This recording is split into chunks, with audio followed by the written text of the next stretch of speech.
Whether you're a parent navigating myofunctional disorders or simply curious about optimizing your family's overall health, the Myohacker Podcast is your guide. Hi, I'm Karindy, a speech-language pathologist, myofunctional therapist, and a mom on a mission to bring holistic health to you and your family. Together, we'll explore whole-body connections and integrative solutions. Please subscribe and leave us a 5-star review to help other families discover this important information. Visit myohackerslp.com for free resources and guides. Quick disclaimer. The content shared in this podcast is for information and entertainment purposes only. The views and opinions expressed by the host and guests do not necessarily reflect those of the podcast or its affiliates. This podcast does not provide medical, legal, or professional advice. Always consult a professional regarding your circumstances. By listening, you agree that the host and podcast are not responsible for any actions you may take based on the information provided. Now, let's dive into today's episode. I have here with us today a very special guest. This is Victoria Fisher. She is here as someone that is going to talk about an airway story with her son from the perspective of things sometimes going kind of according to the plan, finding out things, shifting, and then when to follow intuition as a mom and when to lean into clinical recommendations and that dance that honestly it's back and forth. So Victoria, I would love for you to share a little bit about Elijah and your journey up to this date. Yeah, so hi, I'm Victoria Fisher, and thanks for having me on. So with Elijah, around 6 months of age, I noticed that he stopped giving me eye contact. And before then, he was hitting every milestone ahead of time. And that was around the time when we turned on our heater, the 6-month time frame. And I just noticed he looked like he had a light in his eyes that had disappeared or had dimmed. And so I kind of started thinking like, oh my gosh, something's wrong with my kid. He was ahead of the curve and now I feel like he's completely slowed down. So I did bring it to my husband and he said, it's not a big deal. He's just changing, whatever it is. And so I thought maybe he's right. Like I am overthinking things. And around that time we introduced solids. And so I thought it was kind of normal for babies to be picky about foods, but he seemed to really not want to do anything with it. And so I kept thinking like, because I had previously been ill from mold for 5 years myself, I feel like this is mold. And so we kind of let time pass only because our house at the time was such a construction money draining place. And so around 12 months of age for Elijah, I decided I need to look into this. Like he's still not eating appropriately. He's not where I feel he should be compared to where he was the first half of his first year of life. Mm-hmm.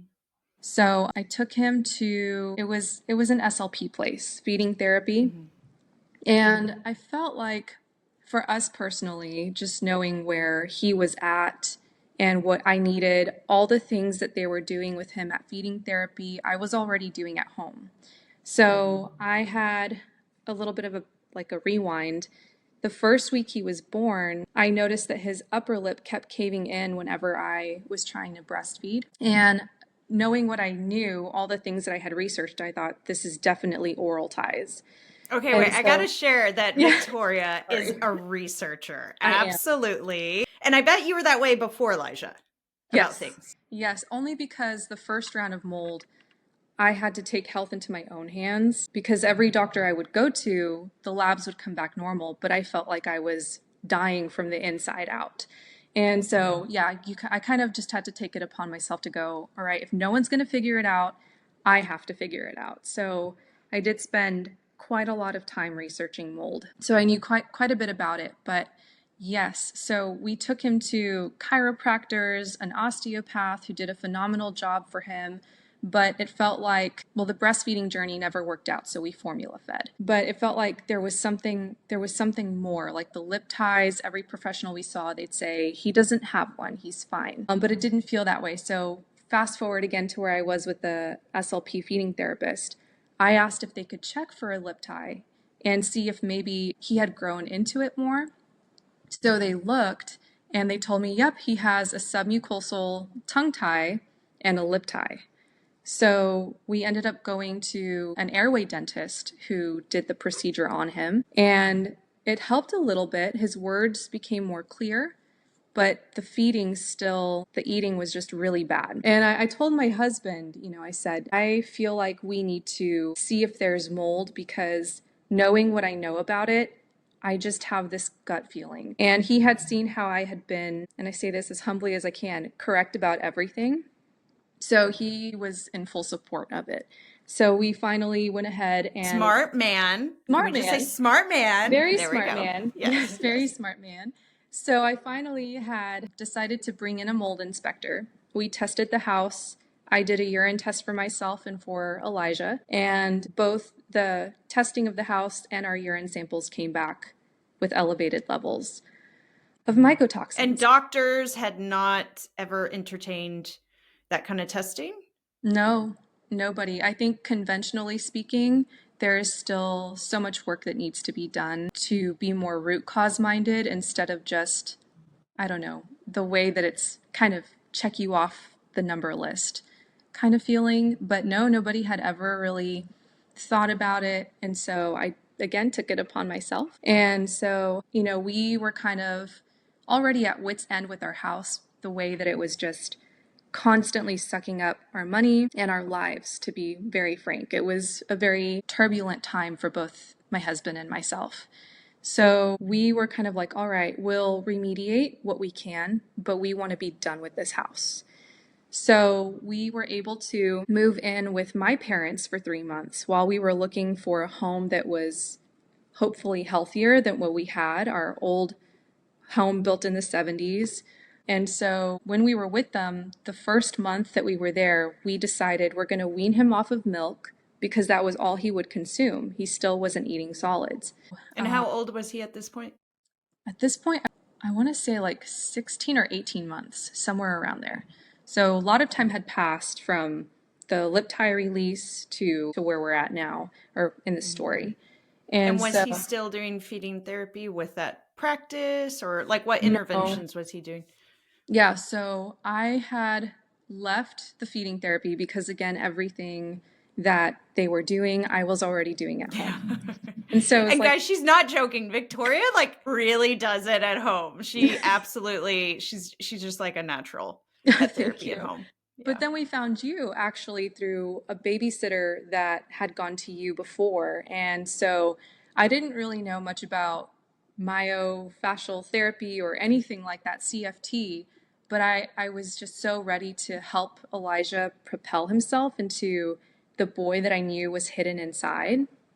And I would see him come alive with you. Like, you would implement, I don't even know, all kinds of things out of your toolbox. It's just like, I don't know what she's doing. Sounds like a session with me. Yes, what is happening? Great. And I would just I would go home and I would tell my husband, he looks like he shifts when he's with Karindy. And I think it was CFT. You do some of that. You do, I don't know, just all kinds of things. And I could tell, and this is while we were still living in that house before we moved out, I could tell that he wanted to come out, but he was still locked up. And so I thought, okay, well, I know I can keep going with Karindy, but I feel like something even more drastic has to happen.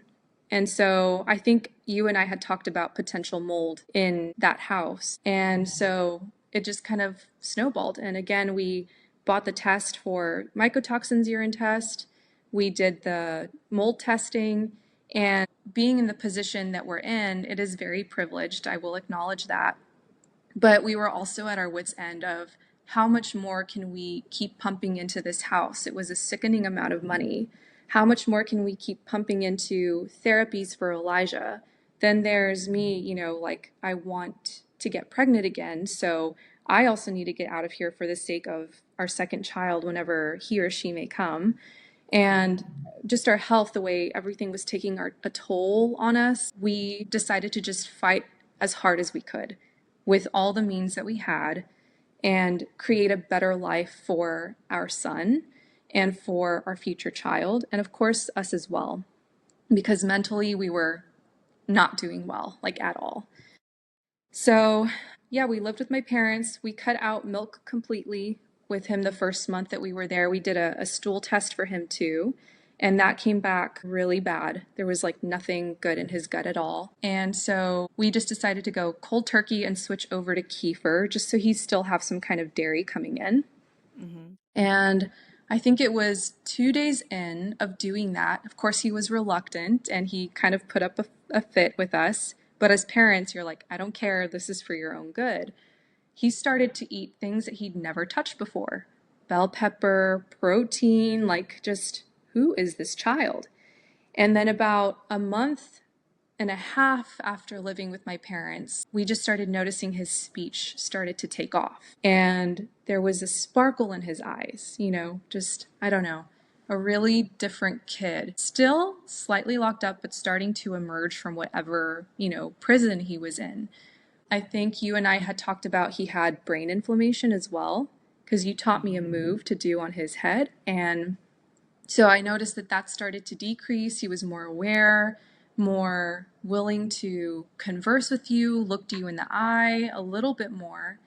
And then about 3 months in, just a totally different kid. I mean, just like night and day difference. We moved into the house that we're in right now back in July, I think, of last year. And I mean, I don't even know what to say. He's just a totally different kid. He eats, he puts up the tantrums that he should. He's defiant as a toddler should be. He's joyful and happy and laughs and repeats words. And it's just like, this is what I've been missing. And there's that part of you too that feels guilt, right? Of what could my child have been like had this not happened? And it's really easy to mentally let yourself get there, but just recognizing that for whatever reason, things worked out the way that they did. And me as his mom and my husband as his father, we're coming together as a team to fight and create a better life for everybody in our family. And so I think just trying to remember to adopt that warrior mindset, right? Of unfortunately, conventional medicine isn't going to save you. And really, no one is going to save you. It's up to you and your significant other, if you have that, to make a way to let things work out the way it should for a healthier family in general, if that makes any sense. Absolutely. And something that I really want to highlight about Victoria and Elijah's story is Victoria's tenacity. Like, I remember you reaching out on Instagram and you were like, so what?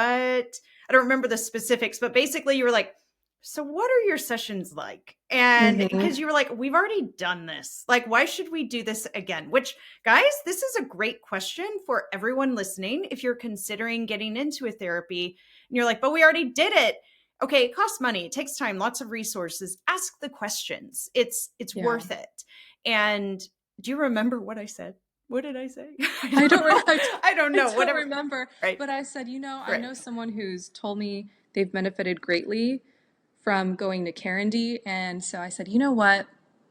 I have really nothing to lose right now because we have tried so many things and we've done the releases. Like, what's one more thing? And I'm so glad that I did, because our conversations just led to aha moments. And again, just led us to where we're at today, So yeah, I don't remember what I said, but I'm glad I went forward anyway. But I want to share. So that was one part. And then at some point, because I don't necessarily say, oh, just keep coming. I'll be like, I think the next move is something different than me. Like, sometimes that's not the next move. Sometimes someone needs to just keep coming to therapy and we're working on things. And that is absolutely great. However, I do know with Elijah, I was like, I think he needs OT. I think this is like, and we had already been talking about all these things. Right. But just trying to find the right one and all of this. And so really that was my recommendation. I was like, take a break from me, go do OT. And here's the thing, guys. Victoria leaned into really her intuition and was, I don't remember I know you looked into some of the OTs because you were asking me questions about them. I did. But ultimately you went, let's move. Let's move. Yep. And you did, because you were like, and I think because you were now so attuned to the signs of mold and neuroinflammation and seeing them flare and seeing them, they would get better and then they'd come back up. And you went, step aside therapies. That's not what we're doing right now. We are taking ourselves out of this toxic environment and we are going to let the cells regenerate, let them heal, and let's see what the brain does on its own. So Yeah. tell us a little bit about that. Like, so you moved, but how did you make that choice of like one or the other? And then that shift, what did you feel inside? Because I know people are listening and they're in a similar situation. Yeah, so I will say there's a time and place, right, for therapies. Like if even you move and something is still not working, it's good to go anyway and just see where the professionals can help you. But ultimately, I feel like the professional parent is obviously you as the mother or the father. And so for us, it was just, again, we were mentally not in a good place and we were trying so hard to make that house work. We were trying, again, we remediated, and I think we just felt like we needed a fresh start. And intuitively, when I would look at my boy and I would see how different he was with my parents, and how different he was in sessions with you, and then coming back and having that light dim up again, it was like, no, I feel like no matter what we do in this house, things are not going to change unless. And that unless was unless we get out and we really start fresh. And so I don't really know. I feel like a lot of it was truly intuitive. Where that came from, what made me feel that was the right move, I cannot say. And I think that's part of intuition, right? Is that you don't always know where it's coming from, but you know in your heart and in your gut that it's right. So when you lean into it, you go, oh, I don't know why this worked out, but I'm really glad I listened to my intuition.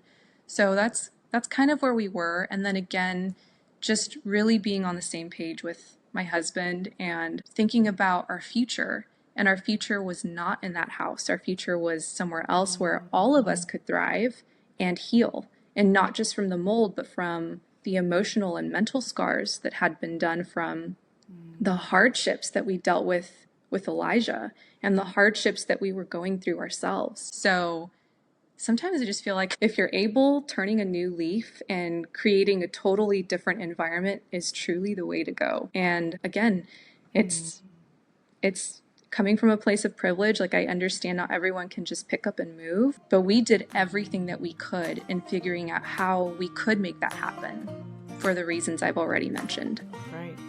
Right. I want to share something that has been amazing for me. And honestly, I think it could be for you too. If you've been around for a while, you know I have ADHD, and finding ways to support my focus and mental clarity is non-negotiable. That's why I'm obsessed with Danger Coffee. Unlike regular coffee that sometimes leaves me foggy and jittery, Danger Coffee is tested and proven mold-free. That means no hidden toxins hijacking my brain power. Instead, I get the clean energy boost I need without the crash. But here's the kicker. It's more than just a clean coffee. Danger Coffee is electrolyte rich, which means it supports my adrenal health instead of depleting it. Plus, it's remineralized, which supports cellular function and even the mineral density of our teeth. As a myofunctional therapist, you know I'm always thinking about oral health. Minerals are key to keeping our teeth strong. So, if you're looking for a coffee upgrade, give Danger Coffee a try. And because you're part of the Myohacker community, you can save 10% with the code Myohacker. Just head on over to dangercoffee.com and use the code Myohacker at checkout. Try it out and let me know if you feel the danger edge. So, what would you recommend someone do if they suspect they have mold? Like, they're starting this journey, and just as a parent, you did all of your legwork as far as researching, like, where should they start? What are some things you would recommend that or resources they could turn to? Sure. So I help a lot of people with mold. They'll come to me and I will always start them off really small before bombarding them with information. So I'd say the first thing, if you suspect there's mold, don't overwhelm yourself with information. There's so much out there, and I feel like it'll put you in a mental state of chaos. And having gone through that myself, just start small. So The best resource I can think off the top of my head is a podcast called Mold Finders. And this was when I was living in an apartment trying to find out how I could break my lease. And he taught me to keep a paper trail of everything. If you live in a house and it's under warranty, keep a paper trail of everything. I would even look for other podcasts like Dr. Jill Krista is really good, a good resource. Dr. Neil Nathan, I think, wrote a book called Toxic, and I had read that one on just how I could heal myself the first time that I had gone through it, and that was really helpful. I think too, just again, the intuition part, like if you have your spidey senses tingling on there's mold in my house, or if you have children and it's not just you that's dealing with it, looking at how your child, like again, for us, the first sign something was wrong was Elijah's eye contact completely stopped at 6 months of age. So it's like subtle changes too, where you're like, that doesn't seem like my son or daughter. That doesn't seem like my child. Like why are they shifting? And if you notice anything in yourself too, then it's something worth really looking into and considering. Unfortunately, we live in Texas, right? And that's a very moldy state. And you can't really escape it. I want to ask, we'll come back to this in a second, but sure. when you notice those changes at 6 months, something that I often will see is moms do lean into their spidey senses. They're like, something's wrong. Mm-hmm. And then friends and family members feel compelled or feel like it is their duty to actually calm the mom and tell her, actually, no, he's fine. He's going to grow out of this. Nothing is wrong. Did you experience that a lot? I did not.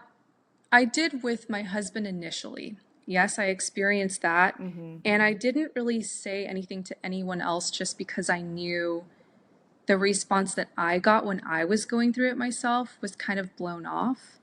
And so I kept things to myself. And I kind of just wanted for things to work out as they would on their own without really bringing anyone else into it.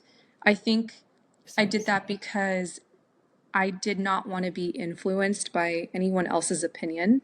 I'd already had that happen. You're so strong. You're so it's strong. Not easy. It's so not good. Easy. But I didn't want to be influenced by anyone else's opinion, and my son's health is ultimately between me and my husband. And so I would just talk to him about it. I'd present him the research. I'd tell him what I'd notice. And again, like just that intuition was so spot on that he had no choice but to say, you were right, and listen to what I believed we should do, and is what we did.